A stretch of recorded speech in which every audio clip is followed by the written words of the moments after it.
What's up guys, welcome back to a new Dying Light 2 video. I really think Hakan is one of the most interesting characters we've come across in the Dying to Know episodes. And at first it was kind of tough to actually pinpoint the timeline on some of the scenes that we saw with Hakan. Some of the scenes Aiden doesn't have a biomarker, some of the scenes he does have a biomarker. Oh yeah, and by the way, before I go any deeper, we did get this leaked screenshot. It looks to be legit to me. It's the same sort of scenery as the other picture we had. I'll pop that one up too. But anyway, to do with the whole Hakan situation, the timeline, we kind of have that pinpointed a little bit more now. The first scene we actually have with Hakan with the timeline, I think, is the one where he's running in front of Aiden. As we know in this scene, Aiden doesn't have a biomarker. And that's going to be one of the main indications, like I said before, that's going to tell us the timeline of where we're at. But yeah, that scene's going to be pretty much one of the first ones, if not the first one we've seen so far. We could even say this might be some sort of night runner training Hakan is giving Aiden. Jumping forward after that scene, we end up on the whole infiltration of the hospital. Of course, we end up going through, we get the biomarker, and then we have to abruptly kind of just run out of the place. And as you'll notice here, as Aiden comes out the door and looks back towards the volatile, you'll kind of notice if I put them side by side here, it's the same area that we see Hakan pick up Aiden. And then ultimately we see it play out where Hakan tells Aiden, "You'll be better off alone." By the way, I'm Hakon. Yeah? You'll do Wait, better what? on your own. Trust me. Now the timeline does seem really weird just because Hakan decides to introduce himself and his name at the end. Now the whole timeline with Hakan to this point seems relatively linear. I don't think there's going to be much of a choice on whether we do this mission with him. It's just kind of going to be something we have to do at the beginning of the game.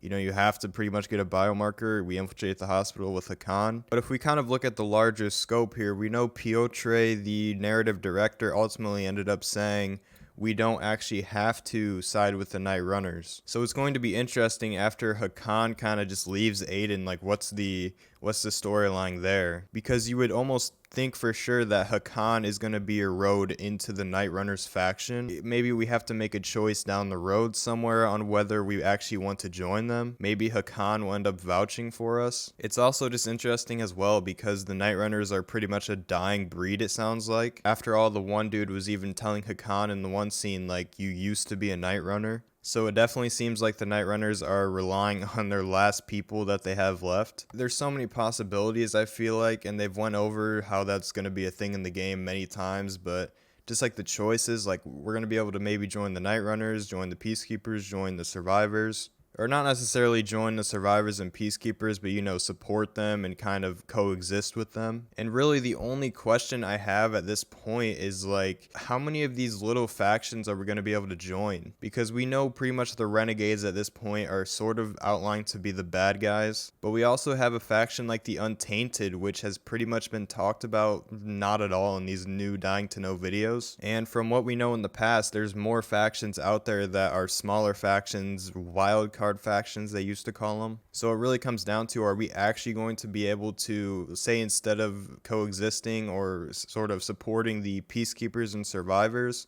are we actually going to be able to decide to join or, like I said, support a smaller faction instead? Every faction has different territories. I feel like it could end up being a mess if this thing is not done properly. Either it'll be a mess, or it'll be spot on, or it's going to be more linear than we think. Now, I'm just assuming we're not necessarily going to be put in that situation where we have that many choices to join all of the other factions if we're already in one. That's just what I'm assuming, because if we had the choice to join all of these smaller factions, it would be absolutely the greatest thing ever, but it would also be a double-edged sword. It could end up being a mess. As far as Dying to Know episode 3, I would assume it's coming up here maybe a few weeks more. I don't know. It's been like a couple weeks since the last one, and the time between Dying to Know 1 and Dying to Know 2 was not that long. I could definitely see a slowdown in the amount of content we're going to be seeing here. It's just not really that realistic for them to keep up the pace of the Dying to Know episodes, in my opinion, for like 6 more months. I mean, maybe they will, but I just feel like they'd be giving out way too much information. And I guess, yeah, it's only like 4 or 5 more months actually, not even 6. But either way, I'm expecting a little bit of a cooldown in the next coming months, and then probably around October, November, we're going to see stuff start to heat up. But yeah, that's pretty much going to do it. Thank you guys for watching. Like if you enjoyed, subscribe for more, and I will see you guys in the next video.